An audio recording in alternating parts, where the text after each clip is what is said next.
Hello, and thank you for downloading this latest Data Science Central podcast. This is Bill Vorhies, your host. I'm the Editorial Director with Data Science Central and also Chief Data Scientist for Data Magnum. Now, today's podcast is sponsored by SAS, and we very much appreciate SAS's support of the Data Science Central community, and we're honored to have them sponsoring our event today. Now, today's podcast will be about 15 minutes long. We have one speaker who I'll introduce in just a minute, and today's talk is entitled Machine Learning, 10 Exciting Developments. Now, our speaker is Alex G., who is a data scientist with SAS, where he focuses on applying machine learning and statistical modeling to solve real-world problems. He's passionate about working with data and making an impact through collaboration, and is always striving to learn something new. Now, Alex holds a BS in Applied Mathematics from Columbia University. So, Alex, thanks for being with us today. Now, in today's Data Science Central podcast, you'll hear about how SAS is accelerating the machine learning lifecycle from data preparation to model building and to deployment of data applications. You'll learn how data scientists can leverage the SAS platform with open APIs to speed up data preparation, collaboratively work on machine learning projects, and build models at scale and deploy across multiple runtimes. So, Alex, with that, you can begin whenever you're ready to go. Thanks, Bill. So to begin, I want to give everyone a brief background on SAS. So SAS is an analytics software company based out of North Carolina. We've been, as some of you may know, in this area for over 40 years now. And today I want to talk about some new exciting developments at SAS. So at SAS, we kind of realized that for data scientists, one of the most important tools in their data science toolbox is what kind of tools are available for them to work with. And so one of the first important developments of SAS is that now it's not just you have to work with one tool. Now it's SAS. You can use a combination of SAS and open source, including various APIs and open source packages to ultimately develop your models. So this is important because it increases the productivity of the data scientist practitioner, especially on the SAS side. One of the benefits that SAS brings is less time wasted on data preparation before modeling. Many common tasks like encoding categorical variables, handling missingness in your data. Real-world data can get really messy. So the first thing we do is bring you those tools to do the data preparation. We also have strong ad hoc data transformations and manipulation for large data sets. And by combining with open source APIs and packages from Python, Lua, R, what that means is you can handle orders of magnitude more data than, for example, running pandas locally on your laptop. So now it's kind of like a two-way street, right? Because you can code in Python and access SAS. You can build your models and run the models on the SAS environment where you may have a distributed environment to handle a large amount of data, but you can also execute your Python models, your R models in SAS. And I'm going to talk a little bit more about that in a minute. So imagine two scenarios. Scenario one, you may need a collaborative, scalable environment to process the big data faster. In this case, you might be writing Python in Jupyter Notebook, but you're doing data preparation, you're doing training, producing model statistics and model assessment on the SAS side. So in this SAS environment, you can use the Python APIs to do that. In the second scenario, you may want to mix and match SaaS and open source components in a single pipeline. And so SaaS Vibe provides that capability as well.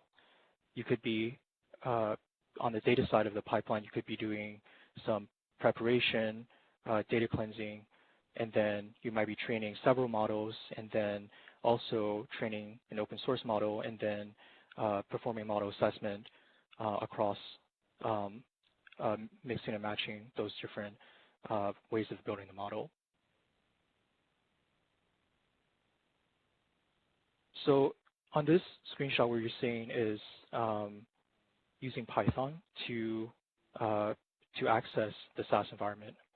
And so with our Python SWA package, what you can do is work in a familiar API, in this case, using a pandas-like API to essentially execute actions in SaaS that are running distributed. And this data may be extremely large, but from the Python client, you're working in a familiar language, but you get the scalability and performance on the SaaS side. In the second scenario, you want to, for example, mix and match Python code in a SaaS pipeline. And so in this interface, what you're seeing is our Model Studio interface, which is part of visual data mining machine learning. And so you have some data source that's residing in the SaaS environment. You have a series of transformations and models, and one of those models or multiple could be a Python model. And all of those are executing, and then at the very end, you can compare the results across all of those. So here we kind of talked about the open integration from SaaS and open source. So one of the ways that SaaS also brings value is in this interface, also bringing features such as auto-tuning. So for some of the SaaS models, SaaS can run auto-tuning on the model hyperparameters. And this will find the optimal set of hyperparameters for that task. The other is model interpretability. So you may have heard a lot about machine learning models maybe being black boxes and hard to interpret. Within the Model Studio interface, you can also easily produce interpretability statistics, such as individual conditional expectation, line charts, partial dependence. All of this can be visualized from the training results. So by doing this, you can really kind of speed up the time to prototype to ultimately getting results and deploying the model. So with respect to model deployment, you can see in this pipeline, after you've trained the models and gone into maybe a champion model, there's several ways that you can actually actionalize on this model. First of all, you can save the model in something we call an A-store format. So this format is a binary portable format that allows you to essentially encapsulate all of the model logic into a single file. And from there, you can actually deploy this model within various runtimes in SaaS. So for example, you may be doing the scoring in batch on the data. You could also be deploying this A-store model and event stream processing on streaming data as well. With respect to collaboration, collaboration among data scientists is a very important point in an organization. With this platform, not only can you kind of centralize all of the assets when it comes to the data, when it comes to the modeling projects, when it comes to the modeling artifacts, model management, all of this is kind of held in a single central platform. And what that means is that different data scientists, for example, can share the pipelines that they've built. For example, if one data scientist has produced a really great pipeline that's able to get really great results, someone else can take that and reuse that for their project without having to engineer that entire pipeline from scratch. And having this data loaded in memory, being able to share this data across multiple users, that really makes collaboration a lot easier. It provides a centralized location for this data, and this data is held in memory, so it's very performant, it's very fast, and any user can access this data and do data preparation or model training from a variety of clients. Earlier we talked about Python. It could be via a REST API. It could be through a user interface on SaaS Viya. So overall, the exciting developments in SaaS is firstly a really great integration across not only the SaaS stack but with open source tools as well, and also being able to go from end to end for this modeling pipeline, from the data preparation to the model building to the deployment. And we realize for data scientists, it's not sort of you build your model and then you can just forget about it and expect that it's going to be easily deployed. Oftentimes there's a lot of messy kind of pipelines and code that has to go into putting that model into production. But with the SaaS platform, it kind of goes from end to end, from the very beginning with the data to deploying that model. So that's a pretty quick overview of some exciting developments of SaaS. And Bill, I'll hand it over to you for a couple of questions. Well, Alex, thank you for that great presentation. Now, I know you spoke at length about how the SaaS platform helps data scientists to collaborate. Would you like to expand on that some? Yeah, sure. So with the SaaS platform, as I mentioned, there is the one side where you have the collaboration, being able to centralize the data.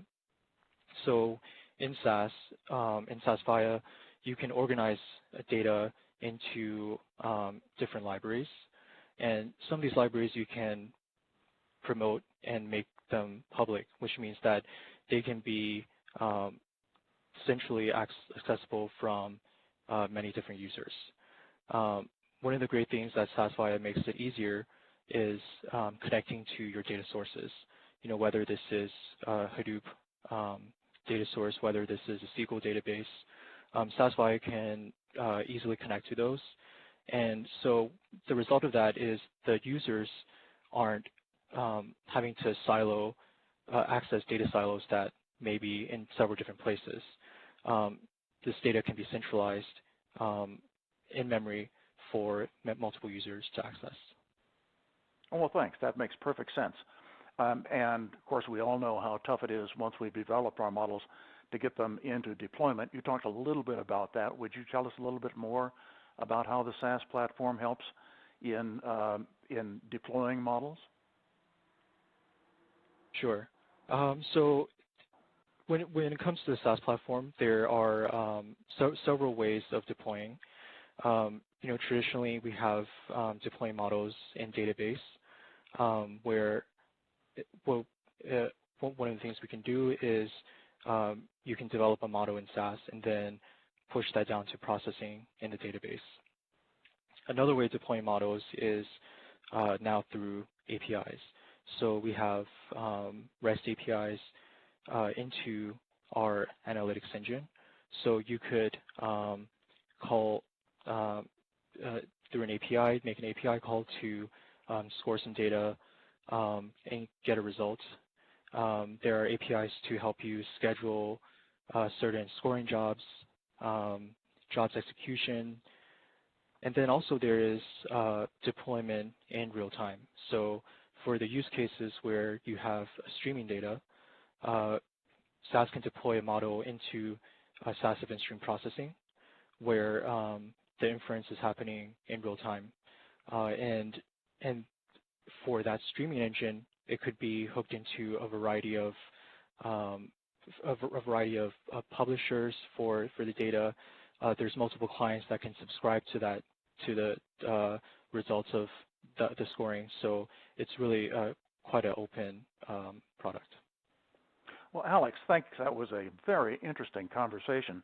Now, I'd like to thank SAS for sponsoring our podcast today, and particularly our speaker, Alex G., for his insight into today's topic.